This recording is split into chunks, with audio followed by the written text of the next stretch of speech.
Seja muito bem-vindo, seja muito bem-vinda à Escola de Propósitos. Eu sou o Axel e hoje nós estamos aqui para mais uma aula e nós vamos falar de um assunto aqui que é extremamente perguntado, importante, questionado. A gente vai falar sobre o seu propósito e como que você vai descobrir ele, né? Como que você vai encontrar? Então eu quero falar com vocês sobre os 3 sinais que você encontrou o seu propósito. Desde a primeira aula, nós estamos vendo aqui que Deus, com a atitude de um pai cuidadoso, amoroso e fiel, ele determinou sobre a nossa vida um propósito. E nada que a gente consiga planejar e pensar chega aos pés daquilo que ele preparou para nós. Porém, a pergunta que nós vivemos nos fazendo é: o que é um propósito? Ou qual é o meu propósito? Será que Pedro, quando ouviu Jesus dizendo para ele: agora você será um pescador de gente, um pescador de homens, será que Pedro entendeu o que aquilo ali realmente queria dizer? Será que quando Isaías ouviu Deus falando: olha, a quem eu enviarei? Quem irá por nós?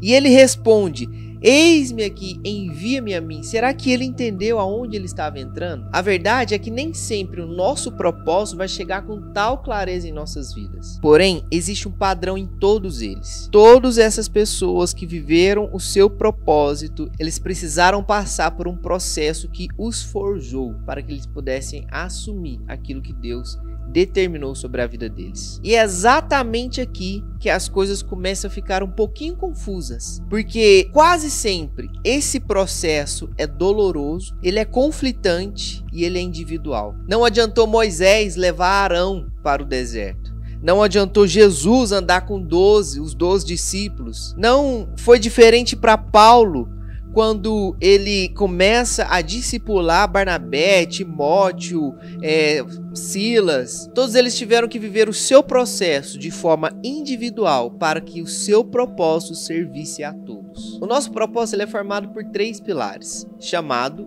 vocação e missão. E nós só conseguimos ter clareza de fato do nosso propósito quando nós juntamos esses 3 pilares. E é por isso que hoje nós vamos falar sobre os 3 sinais que você encontrou o seu propósito. Por que eu quero falar isso com você? Porque talvez você já sabe o que você tem que fazer. Talvez você já sabe como fazer. Talvez você já entendeu onde você precisa fazer. E mesmo sabendo de tudo isso, você ainda está se perguntando: qual é o meu propósito?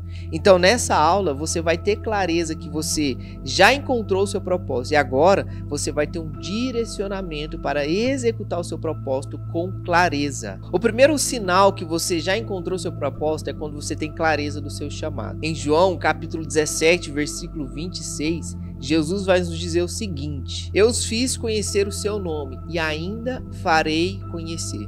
A pergunta que eu quero te fazer é: se Jesus está fazendo uma oração sacerdotal, prestes a ser preso, crucificado, morto, ele vai ressuscitar e depois ele vai subir aos céus, como que ele vai continuar fazendo o nome de Deus ser conhecido, sendo que ele não vai estar caminhando mais com a gente neste lugar? Agora, você precisa entender que quando Jesus disse isso para os seus discípulos: eu fiz o seu nome conhecer, Pai, e ainda farei conhecer, e olhando para aqueles 12 que estavam ao seu redor, ele está dizendo: olha, eu farei o seu nome ser conhecido através dessas pessoas e das pessoas que vão ouvir essas pessoas. Então, o nosso chamado é quando nós entendemos o que nós precisamos fazer. E o que nós precisamos fazer? Nós precisamos fazer o nome do Pai ser conhecido.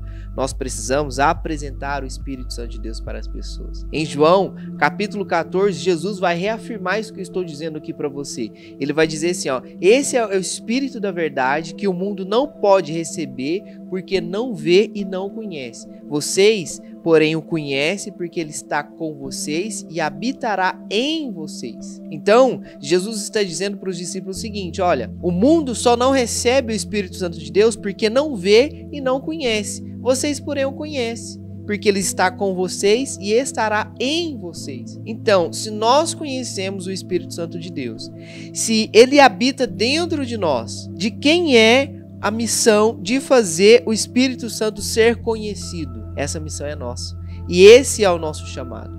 Deus nos chama para fazer o nome do Pai ser conhecido. Deus nos chama para fazer Cristo ser conhecido. Nesse mesmo capítulo, de João capítulo 14, Jesus vai dizer o seguinte: eu sou o caminho, a verdade e a vida, e ninguém vem ao Pai senão por mim. Então, se nós agora temos esse conhecimento e esse discernimento que não existe outro caminho a não ser por Cristo, de quem é a responsabilidade de dizer para as pessoas que Cristo é o único caminho que leva para Deus. Essa responsabilidade é minha, essa responsabilidade é sua. E é por isso que nós entendemos que esse é o nosso chamado: fazer o nome do Pai ser conhecido por onde você passar. E o mais interessante é que às vezes, para você fazer Cristo ser conhecido através da sua vida, você nem vai precisar falar.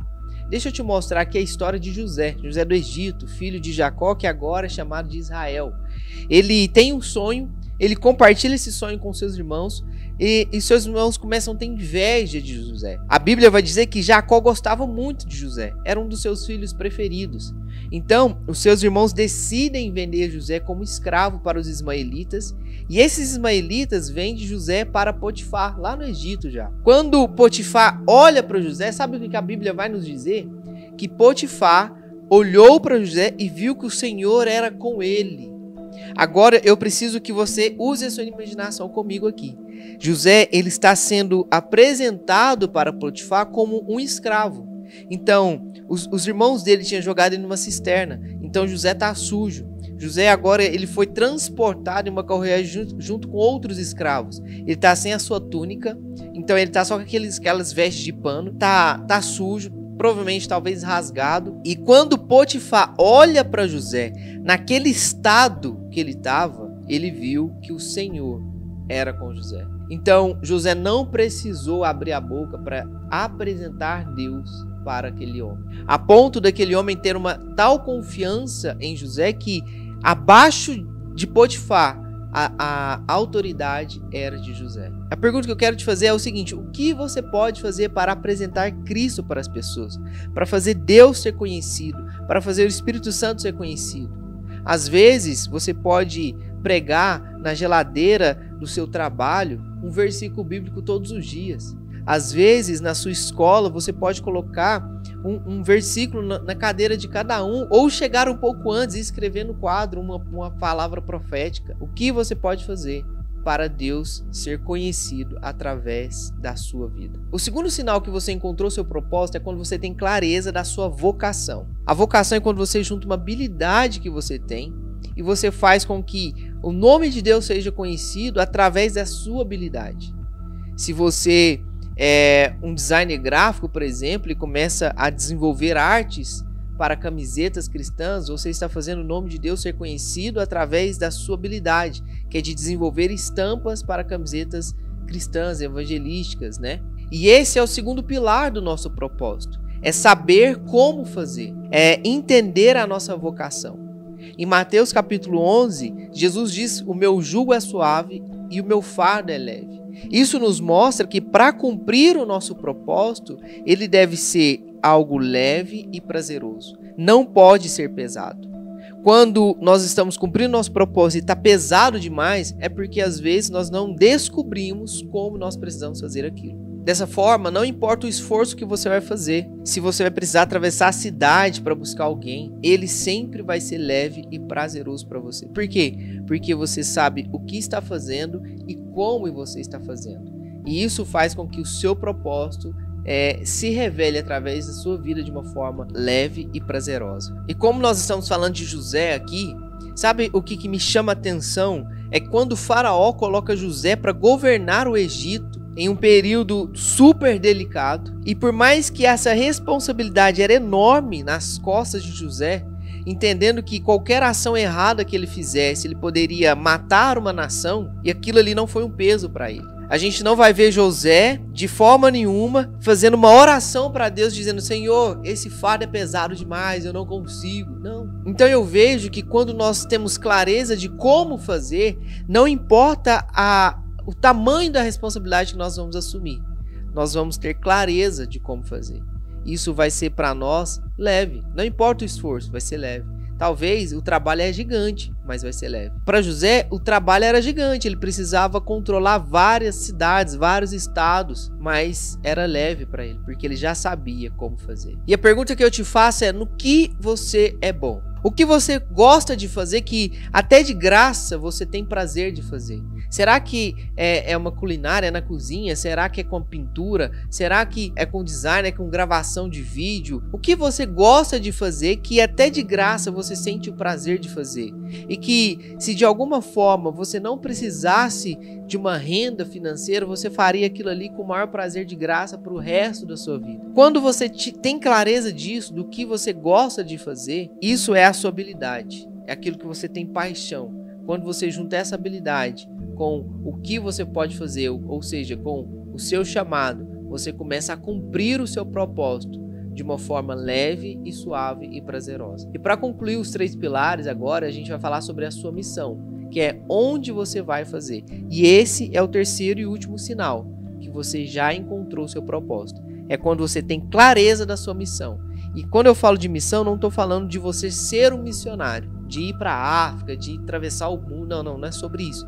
Quando eu estou falando de missão, eu estou falando do local, é uma região, é onde você vai aplicar, né, o seu propósito. E por que é tão importante a gente ter clareza da nossa missão? Porque nós podemos saber o que fazer e como fazer, mas se a gente não souber onde fazer, nós vamos ficar perdidos. Então a gente tem um propósito lindo e maravilhoso que poderia estar sendo exercido e a gente não sabe onde fazer isso. E aí é onde a gente começa a se sentir cansado e sobrecarregado por cumprir um propósito. E talvez o que falta para você é saber onde fazer, porque você já tem o que fazer e como fazer. Você já tem clareza do chamado e da vocação. O que está faltando para você é saber onde aplicar isso. E quando nós não sabemos o onde, geralmente, e quando a gente está se sentindo cansado e sobrecarregado, é geralmente quando nós estamos aplicando o nosso propósito em um local errado. Às vezes você é muito bom com crianças, mas você está inserido no ministério de jovens. Às vezes você é muito bom com jovens e está inserido no ministério infantil. E isso vai ficando pesado para você.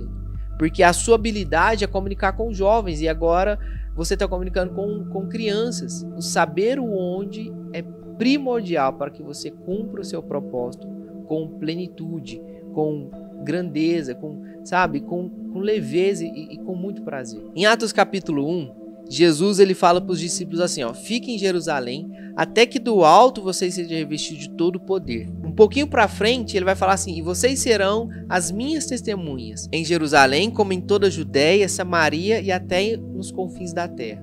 O que Jesus está passando aqui para os discípulos? Ele falou o seguinte, olha, vocês durante 3 anos, vocês aprenderam o que fazer. Vocês aprenderam como fazer.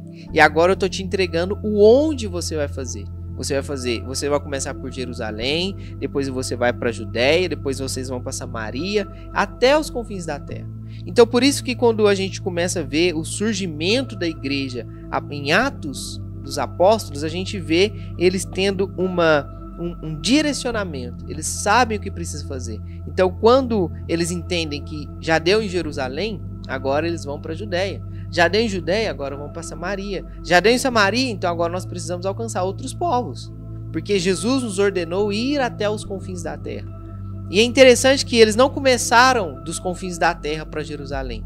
Eles começaram em Jerusalém e foram até os confins da terra. Saber onde fazer, onde cumprir o nosso propósito é primordial para que a gente tenha uma constância, para que a gente tenha uma frequência e para que a gente permaneça cumprindo o nosso propósito neste lugar. E sabe o que é mais interessante nessa história de Atos capítulo 1? Porque logo em seguida, em Atos capítulo 2, a gente vai ver a descida do Espírito Santo de Deus.